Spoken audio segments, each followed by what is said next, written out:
بعد فقد قال سبحانه تبارك وتعالى بسم الله الرحمن الرحيم صلوات على محمد گزارش ہے کہ ایک بار مولا کی تلاوت فرما کے مرحوم گلشن سید امین سید اسماعیل سید محمود خان عامر خان مغیر خان سمیر خان اور مولا شاہ کی روایت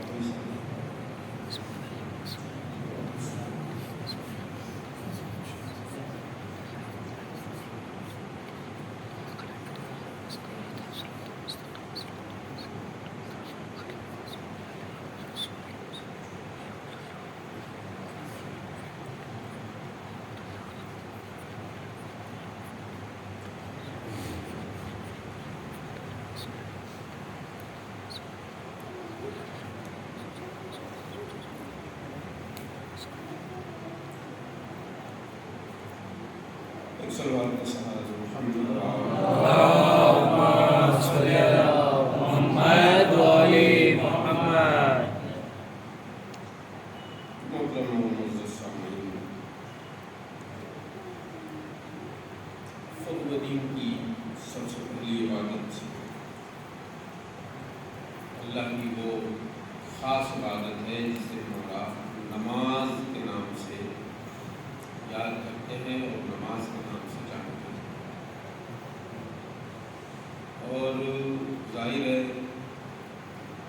کہ نماز ایک اللہ کی ایسی عبادت ہے جس کو سیکھنا، سمجھنا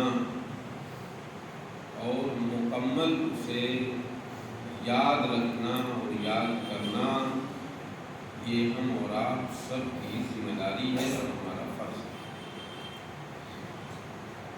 آپ اللہ کی بارگاہ میں یہ نہیں کہہ سکتے کہ میں نماز اس لیے نہیں پڑھتا تھا کہ مجھے نعوذ باللہ اعوذ باللہ الحمد کا سورہ نہیں یاد تھا. آپ یہ کہہ سکتے ہیں؟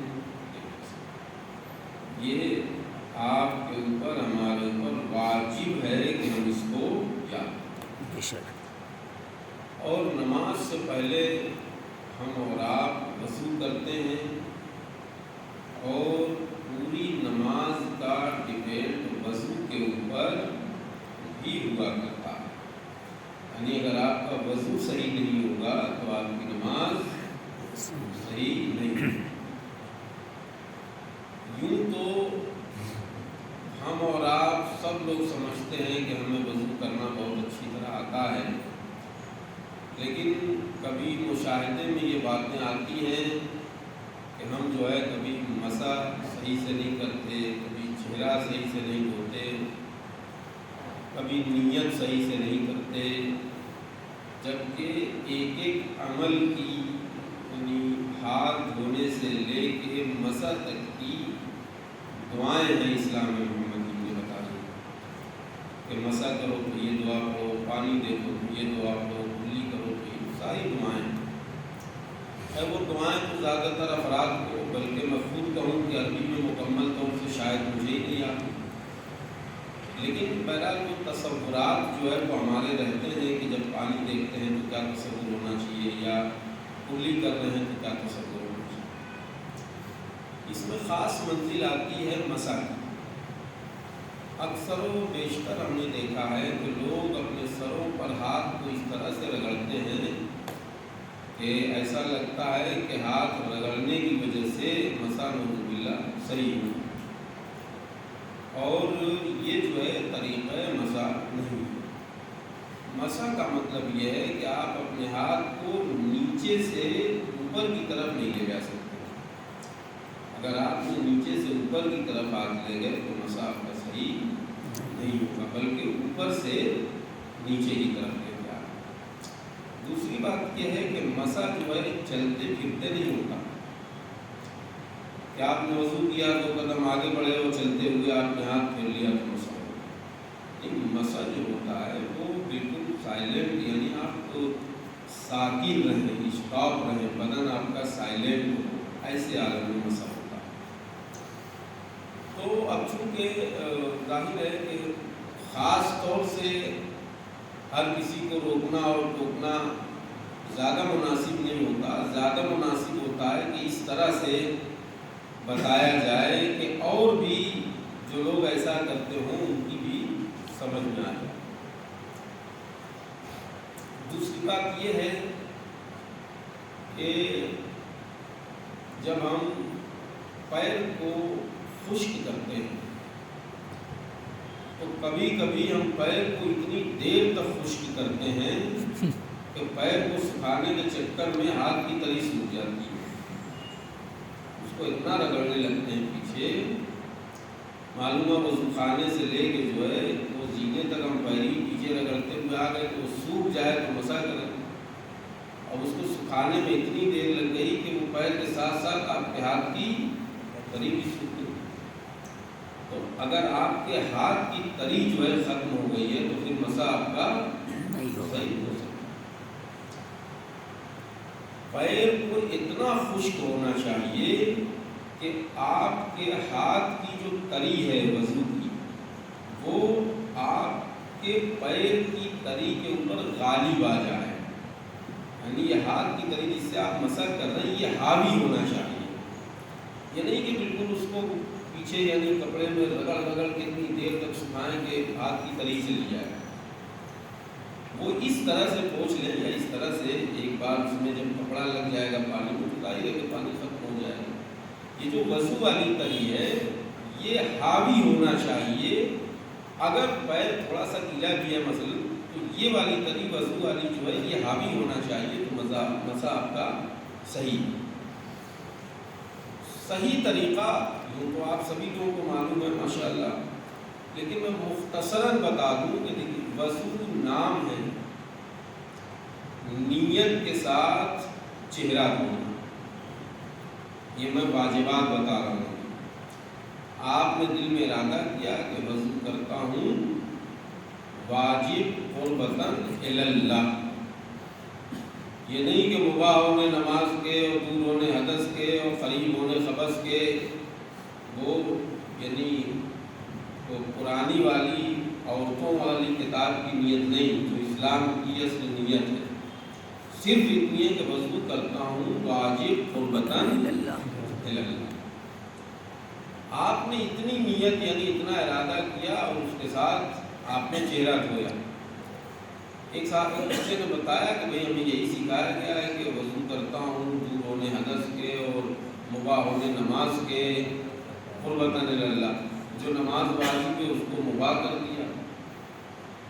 تو نماز جو ہے وہ واجب ہے اپنی جگہ پر. جو اصل نیت ہے اسلام کی وہ یہی ہے کہ وضو کرتا ہوں واجب قربتاً اللہ نہیں اللہ.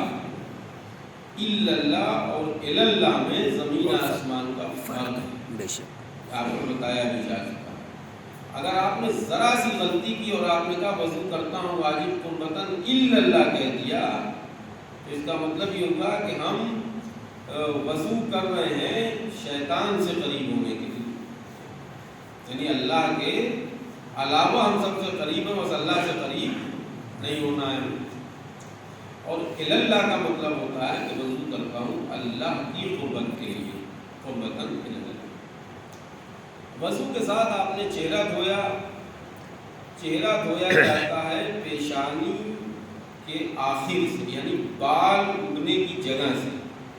جہاں سے آپ کا بال اگا ہے بال اگنے کی جگہ سے لمبائی میں چین تک ٹھڈی تک جو ہے دھوئیں گے.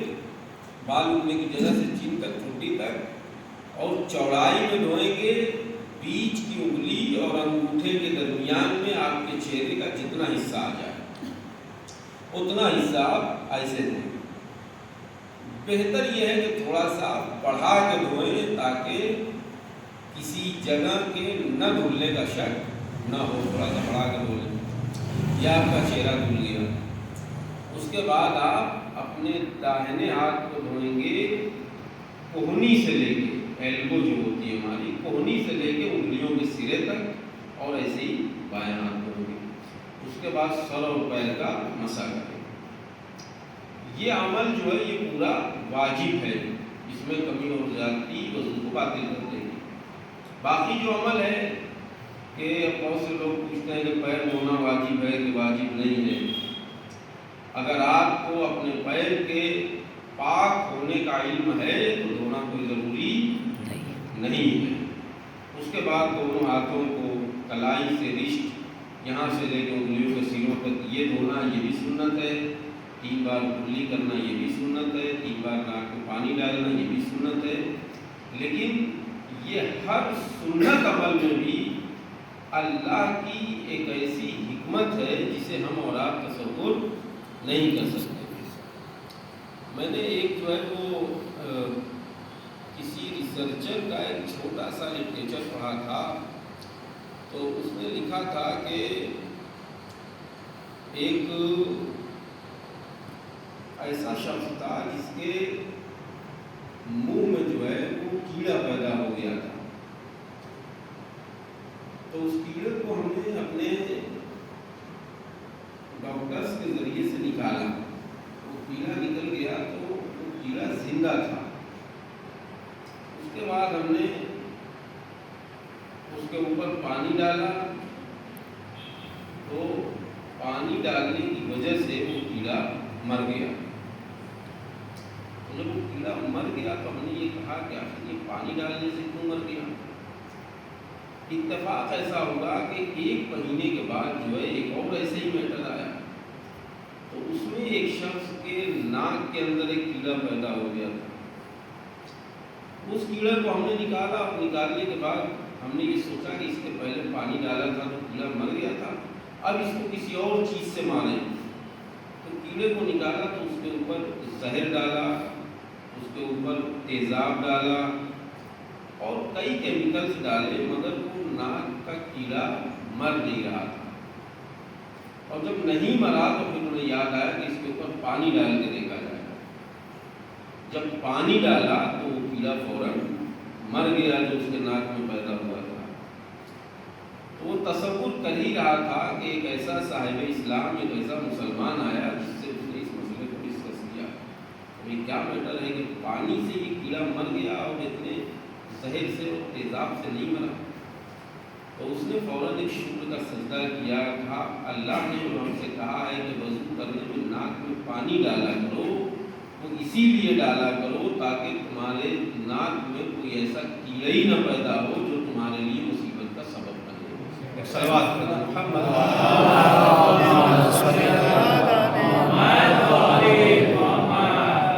یہ چھوٹے سے عمل کی مثال ہے. جو بھی کام ہمارے لیے ان سب میں اللہ کی حکمت ہے اور ہمارا 100% جو ہے اس میں فائدہ ہے. لہذا ہم وضو کے اوپر غور و فکر کریں. جو چیز سمجھ میں نہ آئے, ظاہر ہے کہ ہم موجود ہیں اور ہم کہ آج کل آپ کے پاس موبائل ہے, یہ تو ایک مولانا ہے, لاکھوں مولانا آپ کے ہاتھ میں مٹھیوں میں ہیں, بلکہ پوری دنیا آپ کی مٹھیوں میں ہے. لیکن تھوڑا سا دین اسلام کے لیے بھی, اپنے اعمال کے لیے بھی وقت نکالیے تاکہ جو ہے ہم دین کے مسئلے اور مسائل کو احسن طریقے سے سیکھ سکیں. اب اس عبادت کے بعد مجلس سرکاری سے مشورہ یہ ہماری خوش نصیبی ہے. اور یقیناً عبادت کرنے کے بعد اپنی عبادت میں اگر ہم شامل کر لیں کہ کربلا کی ان مقدس ہستیوں کو سلام کر لیا جائے, کربلا کے ان شہیدوں کو یاد کر لیا جائے جنہوں نے اسلام محمدی کو بچانے کے لیے, اسلام محمدی کی حفاظت کے لیے اپنے سر بٹا دیے.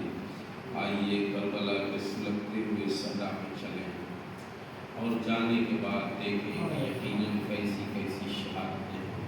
تمام اصحاب شہید ہو گئے, تمام عزیز و قارب شہید ہو گئے, اور سب سے آخر میں ابو طالب کا لال میدان جنگ میں آتا ہے. اور آنے کے بعد جب نیام سے تلوار نکال کے علی کا بیٹا جنگ کرتا ہے, ابو طالب کا لال جنگ کرتا ہے. اتنا آسان نہیں تھا کہ علی اکبر کا لاشا اٹھانے کے بعد کوئی جنگ کرے. اتنا آسان نہیں تھا کہ قاسم کی لاشوں کو کے ٹکڑوں کو چننے کے بعد کوئی جنگ کرنے کی طاقت رکھے. اتنا آسان نہیں تھا کہ اپنے 6 مہینے کے بچے کے گلے پر تیر دیکھنے کے بعد جنگ کرنے کی طاقت ہو.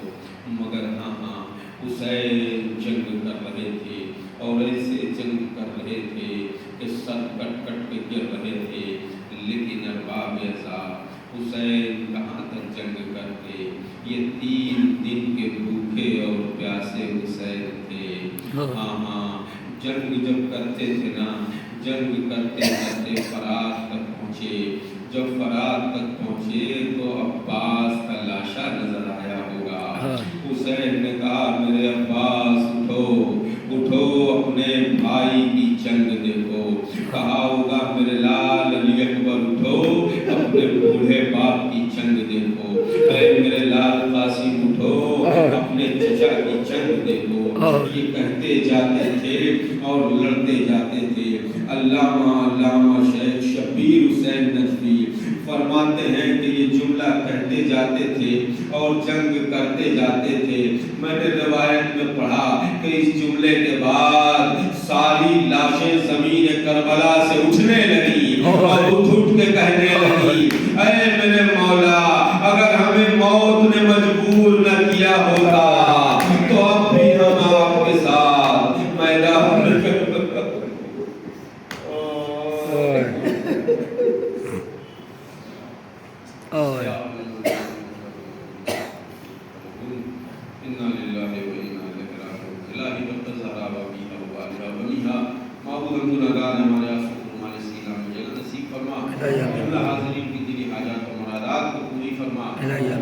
جن مرحومین کی ایصال ثواب کی مجلس سے ان کے درجات کو بلند فرما، گناہان صغیرہ و کبیرہ کو معاف فرما۔ میرے معبود مظلوم فلسطینیوں کی غیب سے مدد فرما اور ظالم پرست طاقتوں کو نصف و نابود فرما۔ میرے معبود ولا کل شیء قدیر ہے۔ اب وقت آ گیا ہے ہمارے وقت کے امام عصر کا ظہور فرما۔